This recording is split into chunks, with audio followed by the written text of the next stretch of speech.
Hi everyone and welcome to another gouache painting video.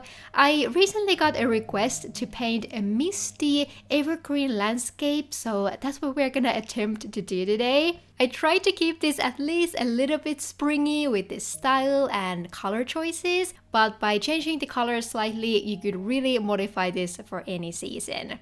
We are getting started by lining our paper with washi tape, which is gonna give us clean edges at the end, and then we're gonna jump straight to the painting part. Creating a soft, misty appearance is probably one of the most difficult things with gouache paints in my opinion, so I wouldn't necessarily say that this is a beginner-friendly painting. However, I think it's always good to explore and try things out even if they look difficult, because you might surprise yourself and at least you'll learn something new. This was also a learning experience for me, as you'll see in the video, so we're in this together.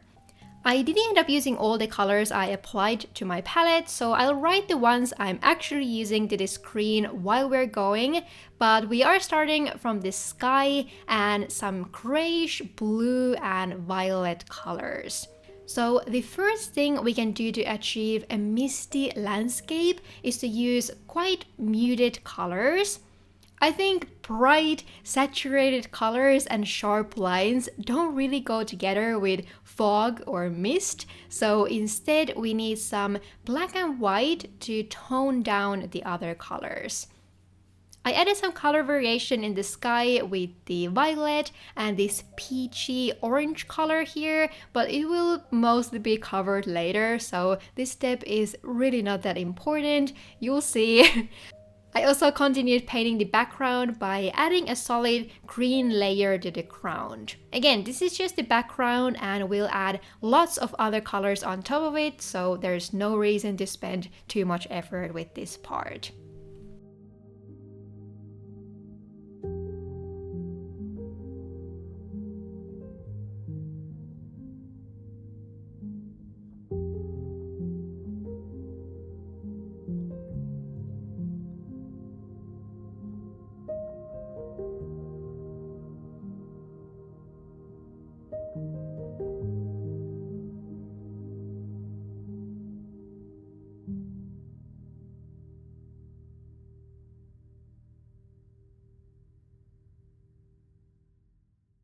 But after the whole paper is covered with the background colors, we can start working on the first set of trees. These will also mostly be covered, so I'd say that more important than any small details is the overall shape and placement of the trees.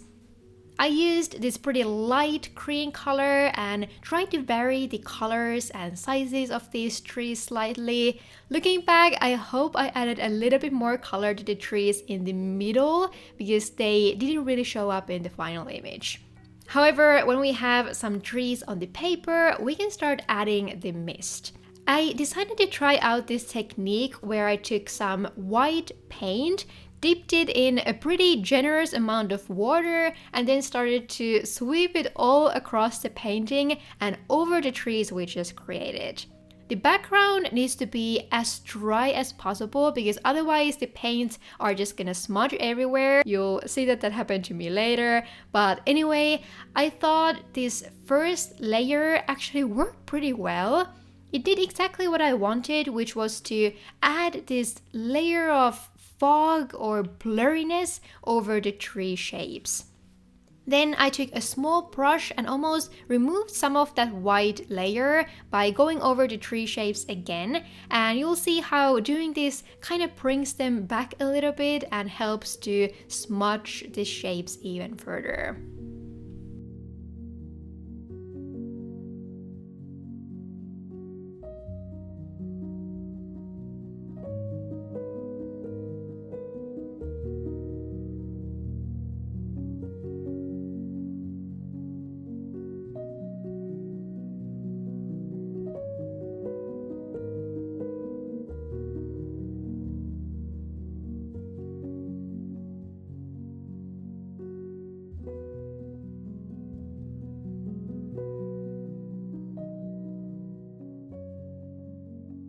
So after doing this, I was happy with how the trees looked, but it did cover the sky a little bit more than I thought. So I decided to try this again and also add a little bit more color to the sky, especially to the top part, to add this slightly darker blue tone there. The tricky thing about this method is that it's very difficult to only do it for a certain part of an area without leaving a clear mark or stripe on the image. So I had to go over the whole sky part again with this flat brush, and this time it covered the trees more than I would have liked. So yeah, if I would paint this again, I would focus more on the background layer, add enough color difference there, and then only add one light layer of white while making sure that I'm not covering anything too much. I don't usually practice these tutorials beforehand because I just simply don't have time to do it. So sometimes these mistakes happen and the videos end up being more of a shared painting experience rather than a tutorial. But I hope you don't mind too much and still enjoy seeing me experimenting on camera. Anyway, the white paint technique seemed to work pretty much how I had planned by this point. So what I decided to do next was to paint some more trees, start adding some first flowers and color variation to the ground, and then blur out the picture one more time before painting all the final details. One thing I liked here was how smooth the transition between the ground and the sky became. I think that's definitely something we want when painting mist, and I even think that the transition area can be the lightest point in the picture, because usually when you look at pictures of misty fields, that area just above the ground usually has the thickest layer of fog. So that was something I was trying to think about while painting here, but again, I don't know if I was able to capture that perfectly. So we're painting some more evergreens, and this time I used a little bit smaller brush and focused on the details more than before, especially on these few darker trees that I painted lower on the field. Evergreens can be thick or skinny depending on which type of forest you're looking at, and I went with these slightly skinnier trees this time, trying to leave some noticeable gaps between the branches to add that sharpness and detail to them.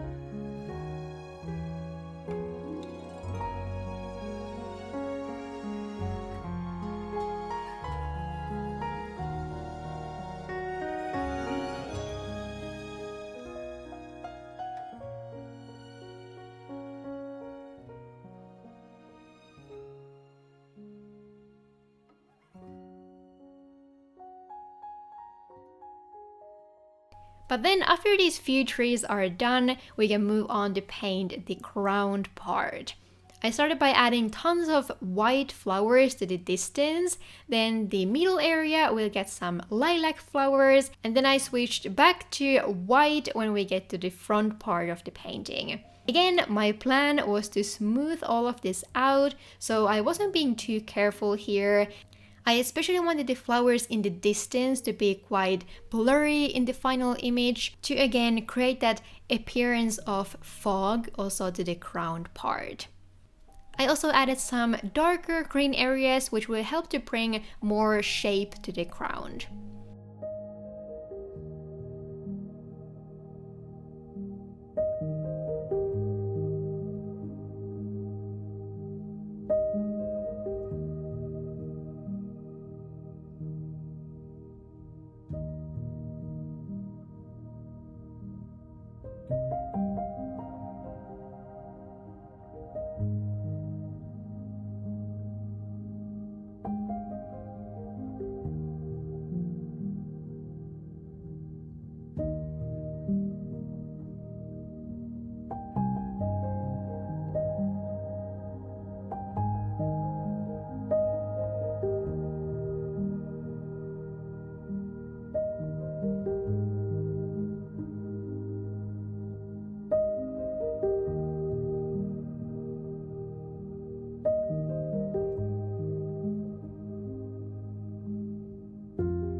I'm going through this pretty fast here on purpose because my plan to slightly smooth this out with a thin layer of white paint didn't really go as planned. So I hope this next clip won't traumatize all of you too much, but yeah. Basically, the moment I started to swipe across with this flat brush, I realized that the paints underneath were still too wet, even though I took a small break in between, and the whole painting was completely smudged and destroyed.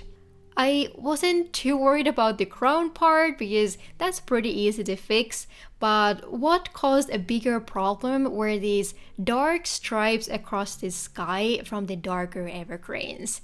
I'm not gonna lie, when I saw this happen, I thought I for sure needed to scratch this painting and start again, but I was very low on time. I don't have much extra time to record videos these days, and the idea of starting again and not knowing how that would end up either was very daunting. So instead, I decided to embrace what happened, fix it however I could, and somehow make this work again. Also, after my initial shock died down, I was kind of interested in this misty texture. I mean, this was a little bit more intense version of what I had wanted, but this was a very interesting look nevertheless, and a part of me didn't want to waste this experiment. So I took some more white paint and tried to smooth out those dark stripes in the sky, and then I started to go over the trees again, similarly than we did before, to hopefully bring them back a little bit. I also added a few extra evergreens, and I was using the bare minimum of paint here mixed with a lot of water because I wanted to maintain this blurry light appearance.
After that, I started to repaint the ground, and I wasn't actually too mad about the blurriness in these areas. I think it actually helped to create a softer look for these flowers, especially in the distance, because sometimes it's very difficult to keep things looking soft and blurry with gouache paints. And same with the lilac areas, so I just intensified the colors, added some more flowers to fill the empty spots, and then added some darker green color as well, especially to the front part to create a little bit more depth to the field.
In the end, when I look at this final image, it's not my favorite painting for sure, but the idea for what we wanted is definitely there, and we could successfully create the appearance of mist between the trees and in the distance of the field. I think the execution could have been a little bit smoother. I also hoped that some of the trees I painted in the beginning would have shown up more in the end, especially in the middle area because it was now a bit empty. And I also hope I had more time to polish the crown and the flowers a bit further. But what I learned is that this white wash is definitely an interesting and useful technique, but also one that's really easy to take too far and accidentally cover or smudge the work you've done. Still, I really hope you found this painting video interesting or helpful. I certainly feel like I learned a lot from this painting, and I hope you can find some use for this technique as well. If this was your first time around here and you'd like to stay tuned for more painting and journaling, please consider subscribing. But that's it for this time. Thank you so much for watching. I hope you're having a lovely day or night wherever you are, and I'll see you in my next one. Bye bye!